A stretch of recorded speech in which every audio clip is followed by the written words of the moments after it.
आज से इन्वेस्टिंग शुरू करना कैसे आपको बड़ी वेल्थ बनाने में मदद करेगा। आइए राम और श्याम की इस कहानी से समझते हैं, जो आपको जल्दी इन्वेस्टिंग शुरू करने की अहमियत समझने में मदद करेगी। दो इन्वेस्टर। राम और श्याम की कहानी सोचिए।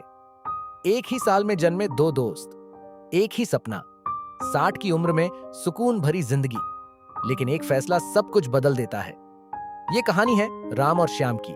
दो आदमी, दो रास्ते, समय का एक बड़ा सबक। राम 25 साल का था जब उसने शुरुआत की। ज्यादा नहीं, बस 5,000 रुपए हर महीना। ये पैसे वो दोस्तों के साथ बाहर खाने में, नए फोन में, वीकेंड पर उड़ा सकता था। लेकिन उसने निवेश चुना। हर महीना, हर साल, 10 साल तक राम रुका नहीं। ना तेज मुनाफे के पीछे भागा, ना मार्केट के शोर से घबराया।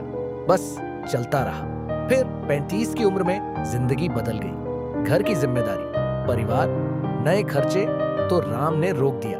उसके बाद उसने 1 रुपया भी नहीं डाला। जो निवेश कर दिया था, बस उसे छोड़ दिया बढ़ने के लिए। अब मिलिए श्याम से। श्याम भी 25 का था, पर उस उम्र में निवेश बहुत जल्दी लगा। अभी समय है, उसने सोचा। कमाई बढ़ेगी तब शुरू करूंगा। तो वो इंतजार करता रहा। 10 साल बीत गए। 35 की उम्र में, जिस उम्र में राम रुका, श्याम ने शुरुआत की। और मजबूत शुरुआत। 15,000 रुपए हर महीना, राम से 3 गुना ज्यादा। श्याम ने अपना अकाउंट देखा और उसे गर्व हुआ। उसे लगा वो बराबरी कर लेगा, और वो रुका नहीं। 35 से 60 तक पूरे 25 साल श्याम ने हर महीने 15,000 डाले। बारिश हो या धूप, मार्केट ऊपर हो या नीचे, वो अनुशासित था, वो समर्पित था। तो अब सवाल ये है, 60 की उम्र में किसके पास ज्यादा पैसा होगा?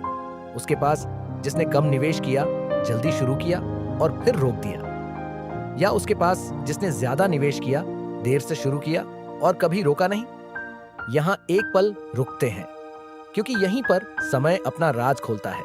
पैसे का एक खामोश साथी होता है, और उसका नाम है कंपाउंडिंग।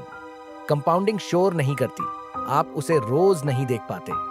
ये ब्याज पर ब्याज है, मुनाफे का अपना मुनाफा कमाना। और कंपाउंडिंग को सबसे ज्यादा प्यार है समय से। इसे एक पेड़ लगाने जैसा समझिए। राम ने 25 की उम्र में अपना पौधा लगाया। 10 साल तक उसने पानी दिया, फिर वो चला गया, लेकिन जड़ें गहरी हो चुकी थी। अगले 25 साल तक जब राम जिंदगी में व्यस्त था, उसका पेड़ बढ़ता रहा। हर मौसम में शाखाएं फैली, तना मोटा हुआ, बिना उसके कुछ किए। श्याम को 35 की उम्र में एक खाली जमीन मिली। उसने एक साथ 3 पौधे लगाए, क्योंकि वो कर सकता था, और 25 साल तक ईमानदारी से पानी दिया। उसका जंगल तेजी से बढ़ा, देखने में शानदार। लेकिन राम के एक पेड़ को 35 साल की बढ़त मिली थी, तो 60 की उम्र में क्या हुआ? मान लेते हैं दोनों को 12% सालाना मिला। सिर्फ समझाने के लिए, राम ने 10 साल तक 5,000 महीने के डाले, कुल 6 लाख रुपए अपनी जेब से, फिर रोक दिया। श्याम ने 25 साल तक 15,000 महीने के डाले, कुल 45 लाख रुपए अपनी जेब से, राम से 7.5 गुना ज्यादा। अब ध्यान से सुनिए, 60 पर श्याम के अकाउंट में करीब 2 करोड़ 80 लाख रुपए होंगे। ये बहुत बड़ी रकम है, उसके अनुशासन का इनाम। उसे गर्व होना चाहिए। लेकिन राम के अकाउंट में करीब 3 करोड़ 20 लाख रुपए होंगे। इस पर रुकिए। वो आदमी जो 35 पर रुक गया, जिसने कुल सिर्फ 6 लाख लगाए, उसके पास उस आदमी से ज्यादा पैसा है जिसने 45 लाख लगाए और कभी रुकावट नहीं आने दी। कैसे? समय। राम ने अपने पैसे को कंपाउंड होने के लिए 35 साल दिए। श्याम ने सिर्फ 25 साल। वो पहले 10 साल जिनका श्याम इंतजार कर रहा था, वो सबसे ताकतवर साल थे, क्योंकि कंपाउंडिंग सीधी लाइन में नहीं बढ़ती। पहले धीमी, फिर अचानक तेज। शुरू में आपको फर्क दिखता ही नहीं, जैसे पौधे की पहली पत्तियां, लेकिन बाद के सालों में बढ़त तेज हो जाती है। पेड़ इतना बड़ा हो जाता है कि छोटा सा प्रतिशत भी एक साल में लाखों जोड़ देता है।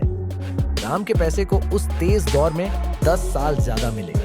श्याम ज्यादा निवेश के बाद भी वो साल कभी वापस नहीं ला सकता।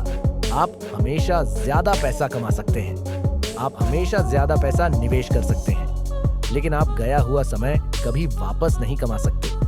ये राम के होशियार होने की बात नहीं है, श्याम ने भी शुरुआत के बाद सब कुछ सही किया। ये कुदरत का नियम है, जितनी जल्दी शुरू करेंगे बाद में उतनी कम मेहनत करनी पड़ेगी। इंतजार की कीमत सिर्फ वो महीने नहीं है जो आपने खो दिए, कीमत है उन महीनों से बनने वाली दशकों की ग्रोथ जो कभी बनी ही नहीं। तो खुद से पूछिए, आज आप क्या शुरू कर सकते हैं आपके पास जो भी है उसके साथ। 15,000 होना जरूरी नहीं, 5,000 भी नहीं, बस कुछ होना चाहिए, क्योंकि पेड़ लगाने का सबसे अच्छा समय 20 साल पहले था, दूसरा सबसे अच्छा समय अब है। और जब आप 60 के होंगे, पीछे मुड़कर देखेंगे तो आप अपनी जवानी की कुर्बानियों को नहीं गिनेंगे, आप उस इंसान का शुक्रिया करेंगे जो आप आज हैं, जिसने अपने कल को समय का तोहफा दिया।